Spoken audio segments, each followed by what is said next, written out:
The complex needs service concentrates on that population in Glasgow that we know who have multiple health and social care needs.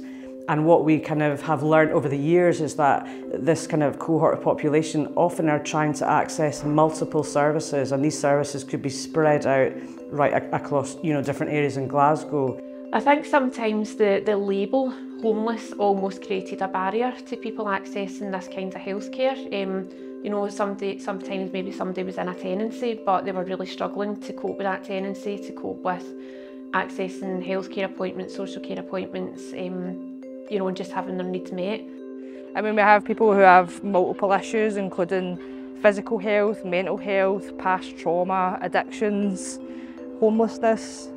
So obviously it's an individual basis for each patient, but they've all got more than one thing going on. Well, I think if people are given various appointments for various different services, so if I was to see somebody in regards to their addiction on the Tuesday, give them an appointment to come and see a sexual health nurse on a Thursday, and an appointment to see the bloodborne virus nurse the following Friday, the likelihood is people who are open to a complex needs service, they're open to this service because they've had barriers to being able to access healthcare appointments previously.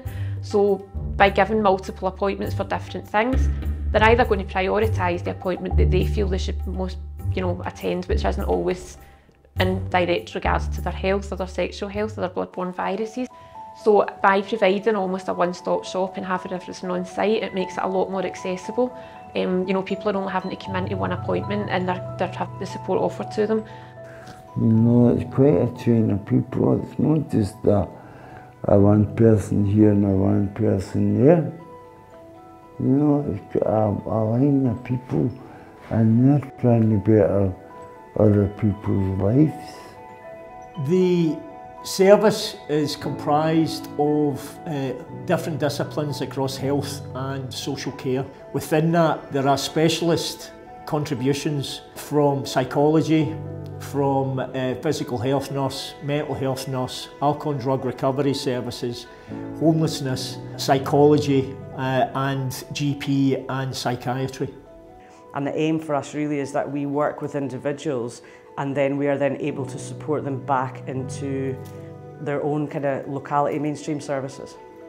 So many of the service users we work with have experienced really adverse and traumatic experiences throughout their lives.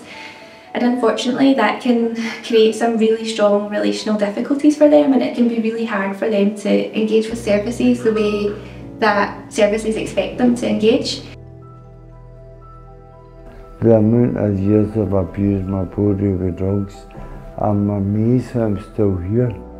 It's a godsend, because I couldn't count in one hand how many people's left alive that I've been knowing about drugs for all these years. They're not dead. They're not gone. It's no longer based on homelessness alone. It's about what other factors and vulnerabilities you have in there. I got diagnosed with paranoid schizophrenia about, I'm 58 now. I got diagnosed that when I was about 28. I didn't realise how serious schizophrenia can be for a lot of people. It can be life-threatening in a big way. The old homelessness health service was a mixture of disciplines that were co-located in a building, but in actual fact didn't really work too well together. All of those teams really worked quite separately, although we had a kind of same client group. It was a bit disjointed. So the complex needs model really came about as a result of the lessons that we had learned during the pandemic and the changes that we had to make. It's about them holistically, it's about that whole person and how all of those different parts of them contribute to who we know today and who they are today. But the last 2 years has allowed us to evolve these different teams into one team, and also with a new specification that allows us to fundamentally go to people where they need to be seen rather than people come to us. We knew that we have a really high risk and vulnerable population out there, so we changed our model to a completely outreach response. Obviously a lot of our clients don't engage with mainstream services, they don't engage with their GPs, so we bring our clinics to them and we see them within our accommodations, and it's made a massive difference. We get really good feedback. Sometimes it can be challenging, but we really enjoy it, and we're making a massive difference to a really complex population that are really transient as well, so they move about a lot between accommodation to accommodation, so sometimes they miss lots of things like vaccinations and stuff like that, so we can pick them up where they are at the time. And of course, so what we learned was that if you take the service to the service user, then the outcomes are going to be far more positive, and we've got far better engagement and outcomes from that. Is about continuity of care. So when it comes to the point that our service will be disengaging, it's about re-involving the people who were initially involved in that care as part of a handover of care, so that it's not just that we disengage and that person then picks it up. So we want to involve that person, their initial care manager, in that transitional period to make sure it's a smooth journey for the service user.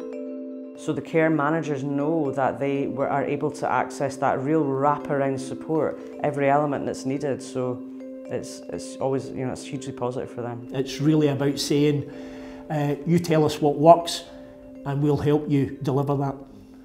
They transferred me to William Hunter after West Street, and it's the best thing ever happened to me in my life. See, now, honestly, as it stands, it's so much better. What I learnt more about William Hunter and the people linked to them was they cared me for life. It's the first time I really experienced that, where these people in William Hunter wanted to live another day. We don't really allow people to go off our radar, so if we've not managed to follow somebody up, if we were meant to be meeting today, we will continue to chase them up for the rest of that day and the following day and the following day until we have them back on our radar again and back engaged. You know when you're feeling down the dumps, say, you know your ins and outs, and that's a fantastic thing to have, without a doubt, man. I've not had that in my life. By going to people have now recognised we're not giving up on them. The barriers have been lifted, and it's about our response to them rather than their response to us.